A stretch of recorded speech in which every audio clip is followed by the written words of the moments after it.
తొలిచూపు నా హృదయంలో పెనుతుపాను రేపింది.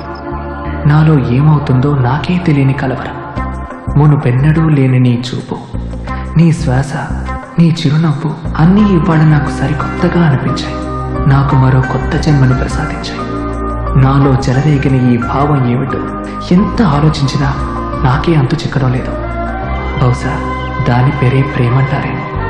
అవును, ఇది ప్రేమే.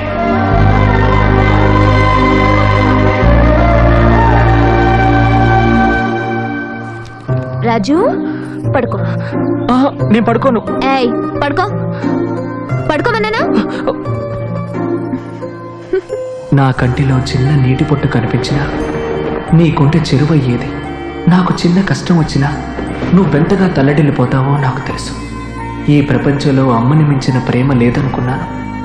కానీ ఇవాళ నీ ఒడిలో అమ్మ చేతి ఓదార్పు చూశాను. అమ్మలోని లాలన చూశాను. నిజానికి నీ ఒడిలో మరోసారి మా అమ్మనే చూశాను. ఈ విషయం నా గుండె లోతుల్లోంచి తన్నుకొస్తున్నా నీకెలా చెప్పాలో తెలియడం లేదు. తలుపేశాను కదా అని అమ్మా నాన్నట్టు అనుకుంటున్నావా? ఆశ దోశ.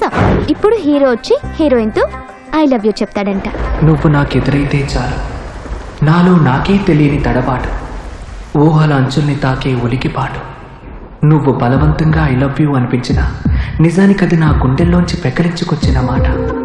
నీ మీద భయం వల్ల చెప్పింది కాదు, నీ మీద చెప్పలేనంత ప్రేమతో చెప్పింది. నీ ముందు నా మనసులోని మాట చెప్పాక ఓ పెద్ద బరువు దింపుకున్నంత ఆనందం, గువ్వలా రెక్కలు తిప్పుకుని ఆకాశంలో తేలిపోతున్న సంతోషం. నేను నేల మీద నడవలేదు, అసలు నేను కాదు.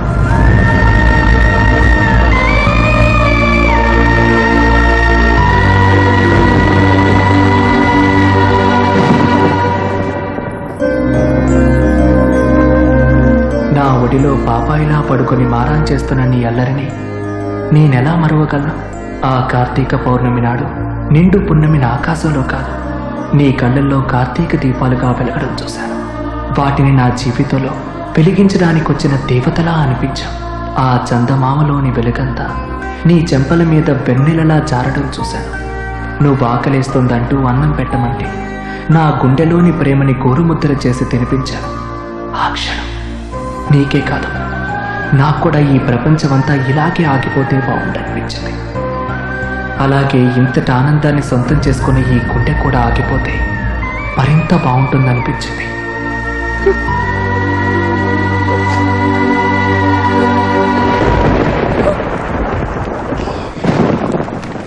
మన ఇద్దరం పెళ్లి చేసుకుంటే ఇద్దరం నెగ్గుతాం, లేకపోతే ఇద్దరం ఓడిపోతాం. అంతేకాని మన ప్రేమలో నువ్వు నెగ్గి నేను ఓడిపోవడం జరగదు. బంగారపు ఇటుకలతో కట్టిన బంగళాల్లో యువరాణివి నువ్వు. మమతానురాగాలకి నోచుకోకుండా ఎన్నటికైనా ఈ మట్టిలో కలిసిపోవలసిన మట్టి మనిషిని నేను.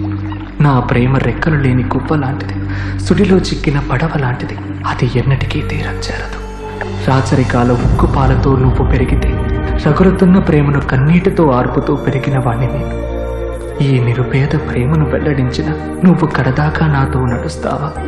మీ ఇంటి ఉప్పు తిని పెరిగిన వాణ్ణి వారి కన్నెలకు గురైతే నేను బ్రతకగలనా? నా మనసు పొరల్లో దాగిన ప్రేమ అందుకే మరుగునే పడి ఉందేమో. నువ్వెంత పెద్ద మనసు చేసుకున్నా ఈ పేదవాడి ప్రేమ పేదరికోలోనే మగ్గిపోవాలేమో.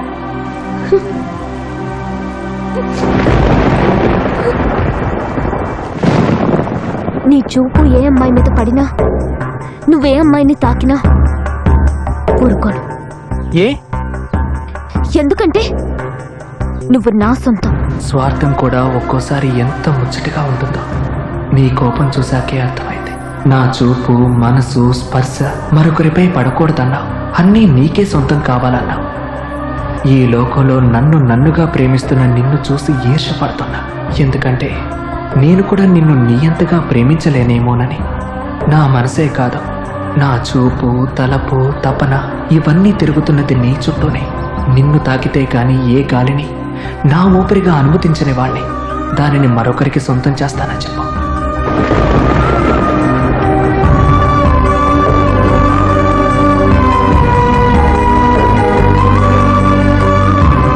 అయ్యో, కరెంటు పోయింది. ఏంటి నందు ఇది? ఎందుకు తొందర? పట్టుకో.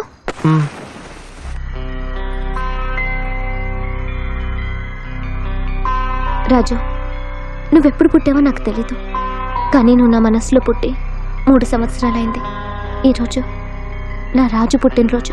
నందు, నీ మనసులో నేను ఎప్పుడు పుడతానో తెలీదు, అసలు పుడతానో లేదో కూడా తెలీదు. Happy birthday.